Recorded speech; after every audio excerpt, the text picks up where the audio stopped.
प्यारे बच्चों, कक्षा 10 गणित के आज के सत्र में आपका स्वागत है। आज है दिनांक 26 मई 2021, दिन बुधवार। हम पढ़ रहे हैं पाठ 3, दो चर वाले रैखिक समीकरण युग्म।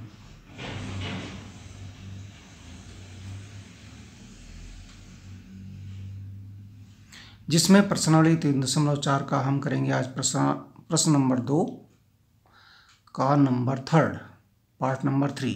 प्रश्न नंबर 2 का पार्ट नंबर 3। पार्ट नंबर 1 और 2 हमने कल करे थे।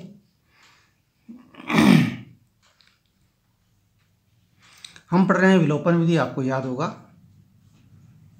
प्रतिस्थापन हमने इससे पहले पढ़ी थी, इसके बाद विलोपन पढ़ रहे हैं। विलोपन विधि में क्या होता है, एक चर को हमें विलुप्त करना होता है, एलिमिनेट करना होता है। एलिमिनेशन मेथड भी इसको हम इसीलिए बोलते हैं। तो समीकरण एक चर में रह जाता है और एक चर वाले समीकरण को हम आसानी से हल कर लेते हैं। ये इसमें तरीका होता है, विलुप्त करने का तरीका होता है।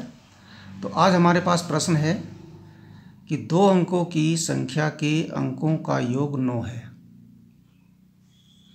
इस संख्या का 9 गुना संख्या के अंकों को पलटने पर बनी संख्या का 2 गुना है, वह संख्या ज्ञात कीजिए। ये थोड़ा अलग प्रकार का प्रश्न है, 2 अंकों की संख्या वाला प्रश्न है। 2 अंकों की संख्या आपको पता है कहाँ से शुरू होती है, 10 से शुरू होती हैं। 10, 11, 12, 13, 14, 15, 16, 17, 18 ऐसे ही गिनते 99 तक आपकी 2 अंकों की संख्या होती है।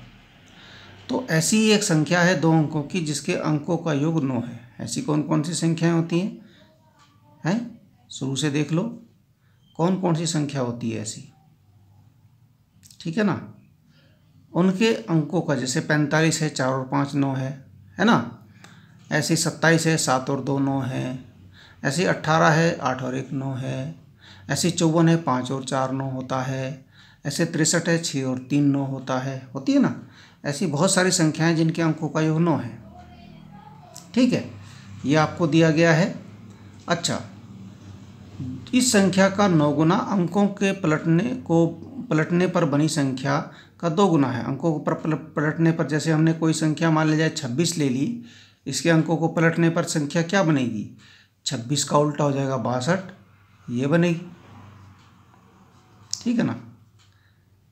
तो संख्या ज्ञात कीजिए। अब इस प्रकार के 2 अंकों की संख्या वाले सवाल में 2 अंक होते हैं, इकाई का अंक और दहाई का अंक, ठीक है। तो इसे हमें मानना पड़ता है इकाई का अंक और दहाई का अंक। हम कैसे मानेंगे? माना संख्या का, क्या मानेंगे पहले? दहाई का अंक। माना संख्या का दहाई का अंक x व इकाई का अंक क्या होगा? y है, ठीक है ना। माना संख्या का दहाई का अंक x और इकाई का अंक y है। अब 2 अंकों की संख्या जिसमें इकाई और दहाई होते हैं, उसको मानते कैसे हैं? संख्या क्या होगी? संख्या मानना पड़ेगा। तो अतः संख्या, क्योंकि संख्या का दहाई का अंक है ना, दहाई का अंक x और इकाई का अंक y है। तो संख्या क्या हो जाएगी? संख्या हो जाएगी आपकी, आप सीधे x y नहीं लिखेंगे आप, है ना। यदि आप x y लिख देते हैं तो इसका मतलब x गुणा y भी हो सकता है ना। तो ऐसा नहीं लिखेंगे आप, यहाँ लिखेंगे संख्या हो जाएगी 10x प्लस y। जो दहाई का अंक होता है वो 10 के साथ आएगा, ठीक है ना। सैकड़े का अंक 100 के साथ आता है, दहाई का अंक 10 के साथ। तो 10x प्लस y, दहाई का अंक x है ना। यदि हम गलती से यहाँ मान लें संख्या का इकाई का अंक x और दहाई का अंक y उल्टा मान लें इसमें, तो यहाँ आपको 10y प्लस x करना पड़ जाएगा, ठीक है। तो चलो वो अलग बात है। हमने मान लिया, माना संख्या का दहाई का अंक x है, इकाई का अंक y है, तो संख्या 10x प्लस y हो गई, है ना। ये तो आपकी मूल संख्या बनेगी, है ना। अब संख्या को पलटने पर संख्या के अंकों को पलटने पर, संख्या के अंकों को पलटने यानी कि दहाई का अंक इकाई की जगह कर दीजिए, इकाई का अंक दहाई की जगह कर दीजिए, तो पलटने पर संख्या बन जाएगी। अब संख्या का उल्टा, अब ऐसा मत करना कि y + 10x, आप क्या करेंगे, क्योंकि y को दहाई की जगह, दहाई को y की जगह करना है, तो यहाँ केवल 10 नहीं बदलेगा, 10 वहीं 10y + x हो जाएगा। ठीक है, ये 2 अंकों की संख्या में आपको ध्यान रखना होता है। अब देखिए, अब यहाँ से ये तो मानने का काम हो गया। अब प्रथम शर्त क्या होगी? प्रथम शर्त आपकी होगी, प्रथम शर्त है 2 अंकों की संख्या के अंकों का योग 9 है। अंक क्या है? x और y है, योग है 9, यानी कि x + y = 9। ये आपका समीकरण हो गया 1।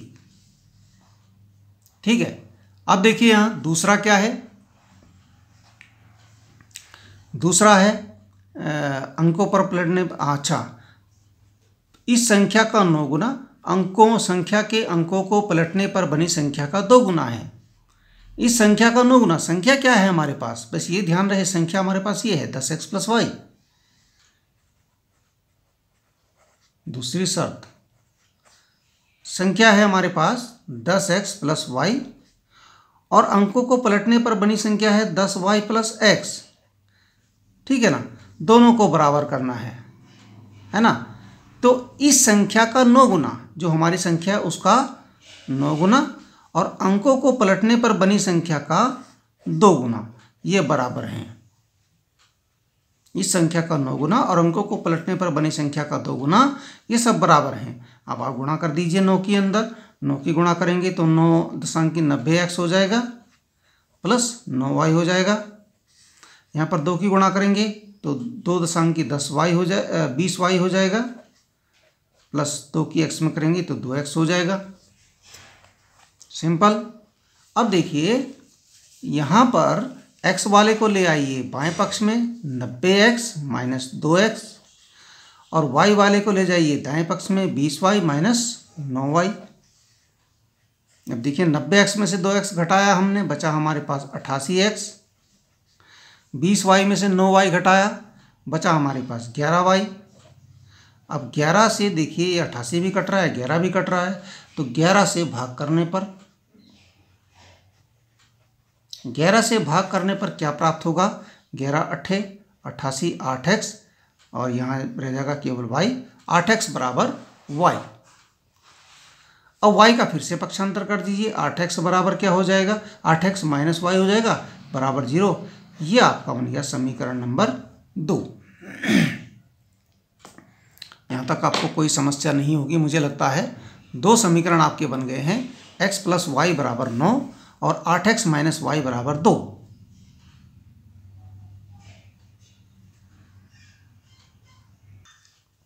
अब देखिए प्राप्त समीकरण युग्म हमारे पास हो गया x + y = 9 और 8x - y = 0।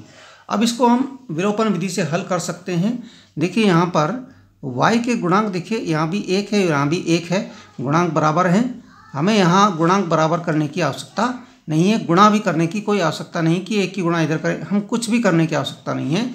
हम क्या करेंगे, इसी को विलोपित करेंगे, इसी को हम विलुप्त करेंगे y को। कैसे करेंगे, क्या कर सकते हैं हम लोग? या तो घटाएंगे, अगर हम घटाएंगे तो यहाँ चिन्ह बदल जाएगा, ये प्लस हो जाएगा यहाँ पर, और प्लस ये दोनों जुड़ जाएंगे तो ये विलुप्त नहीं होगा। तो हम क्या करते हैं, ये प्लस में अलग अलग चिन्ह में है तो सीधे सीधे जोड़ दीजिए। ठीक है ना, आप ये ध्यान रखिए, जिसको हमने बराबर, जो हमारा बराबर है गुणांक, उसके चिन्ह अगर अलग अलग हैं तो सीधे समीकरण 1 और 2 को जोड़ दीजिए। समीकरण 1 व 2 को जोड़ने पर, अब जोड़ने पर क्या हो जाएगा, x + y = 9 और 8x - y = 0। अब देखिए यहाँ जोड़ेंगे तो कोई चिन्ह नहीं बदलेगा। देखिए प्लस माइनस से कट गया, 8 और 1 9x हो गया, बराबर 9 हो गया, और x बराबर 9 का पक्षांतर बटे में आ गया, 9/9। 9/9 का मतलब होता है 9 × 9 यानी 1। ये हमारा आ गया 1, x का मान आ गया, अब 1 आ गया। अब x का मान किसमें? x का मान समीकरण 1 में रखने पर। समीकरण 1 में रख दीजिए। समीकरण 1 में रखेंगे, यह x प्लस वाई बराबर 9 और x है हमारा 1 प्लस वाई बराबर 9। अब y बराबर क्या हो जाएगा? 9 ऋण 1, 9 में से 1 घटाया 8, हमारे पास x का मान आ गया 1, y का मान आ गया 8। तो संख्या क्या हो गई? x का मान 1 यानी दहाई का अंक 1 और इकाई का अंक 8। 1 दहाई 8 इकाई, 1 दहाई और 8 इकाई। अब बताओ संख्या क्या बनी? 18। बस यही हमारा आंसर है। ऐसे हमें करना पड़ेगा 2 अंकों की संख्या वाले सवाल को। 2 अंकों की संख्या वाले सवाल को इसी प्रकार से मानना है। ठीक है। अब देखिए, इसी का दूसरे प्रश्न का चौथा पार्ट हमारे पास है। ये है, मीना रुपए 2000 निकालने के लिए बैंक गई। उसने खजांची से रुपए 50 और 100 के नोट देने के लिए कहा। उसने कहा 100 रुपये के और 50 रुपये के नोट चाहिए मुझको। मीना को कुल नोट मिले 25। ज्ञात कीजिए कि उसने 50 रुपये और 100 रुपये के कितने कितने नोट प्राप्त किए। ठीक है।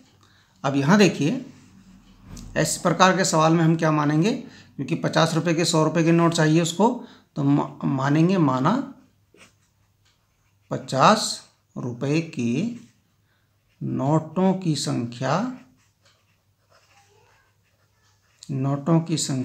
x व 100 रुपये के नोटों की संख्या y है। मतलब 50 रुपये के नोट तो x हैं और 100 रुपये के नोट y हैं। उसने कहा रुपए कितने थे? 2000। पहली शर्त ये होगी 2000 रुपये हैं।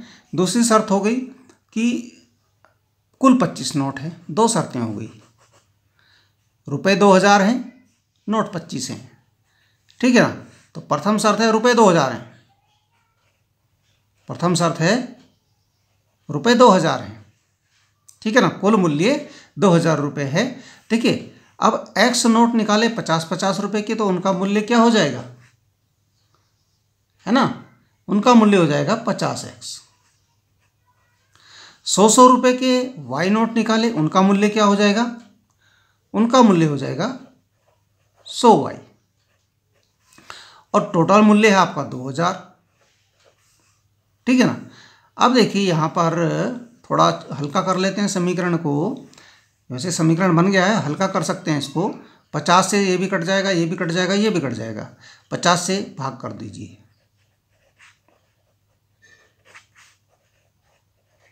50 से भाग करने पर क्या हो जाएगा? 50 से ये कटेगा, ये हो जाएगा, एक बार कटेगा, ये हो जाएगा x। 50 से 100 कटेगा 2 बार, ये हो जाएगा 2y।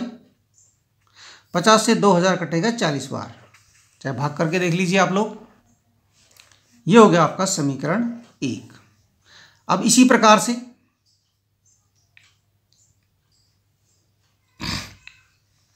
दूसरी शर्त उसने कहा कि नोट कुल हैं 25। कुल नोट कितने प्राप्त हुए? 25 नोट प्राप्त किए उसने। ठीक है ना। कुल नोट है आपके 25।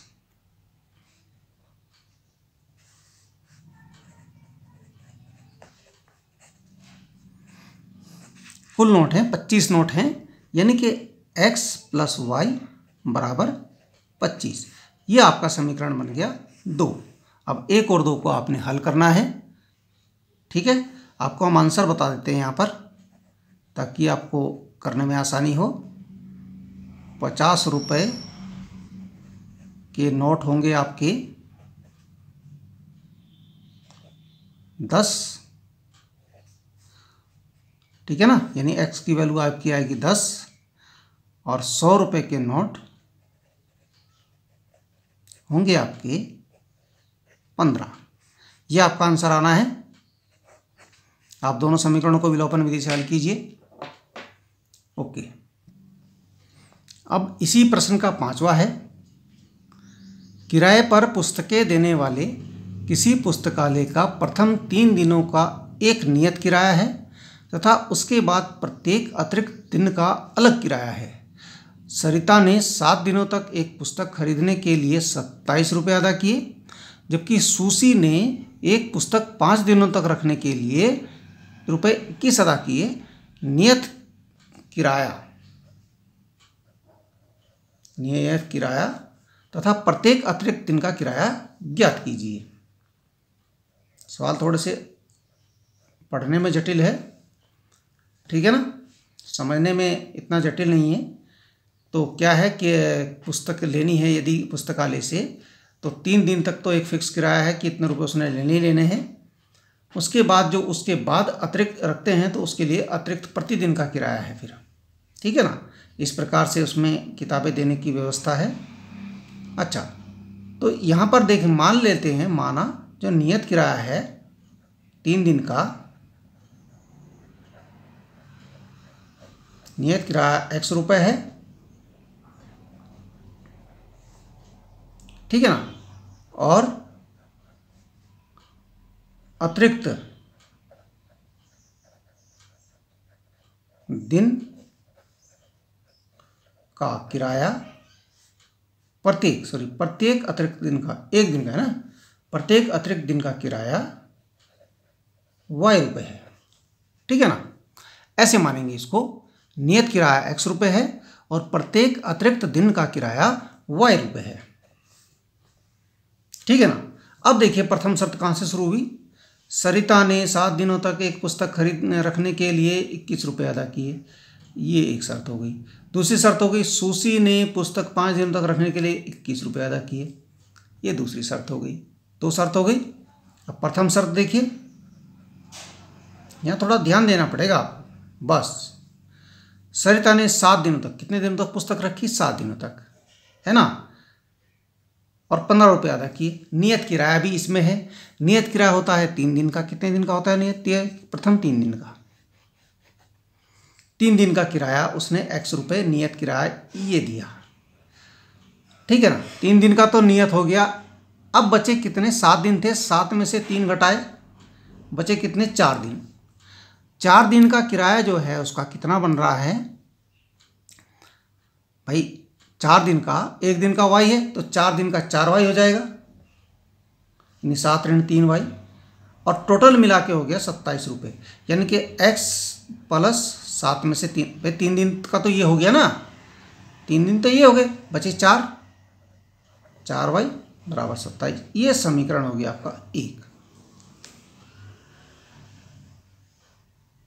अब दूसरी शर्त देखिए। दूसरी शर्त क्या है?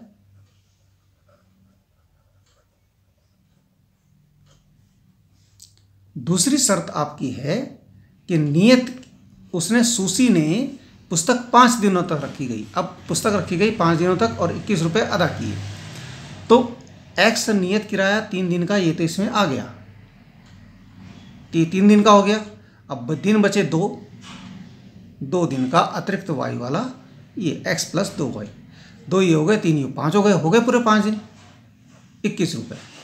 ये समीकरण हो गया 2। x प्लस 4y समीकरण 1, x प्लस 4y बराबर 21, 27 समीकरण 1, x प्लस 2y बराबर 21 समीकरण 2। अब आपको ज्ञात करना है ना। अब ये आपको विलोपन विधि से हल करना है, और मैं यहाँ आंसर लिख रहा हूँ कि जो x है यानी कि नियत किराया है, नियत किराया आपका बन रहा है कितना? 15 रुपये, ठीक है ना। और प्रतिदिन का किराया, प्रत्येक अतिरिक्त दिन का किराया, प्रत्येक अतिरिक्त दिन का किराया कितना है?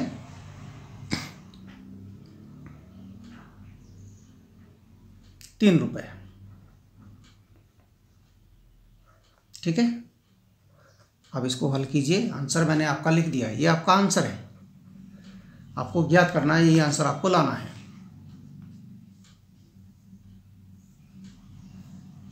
ठीक है,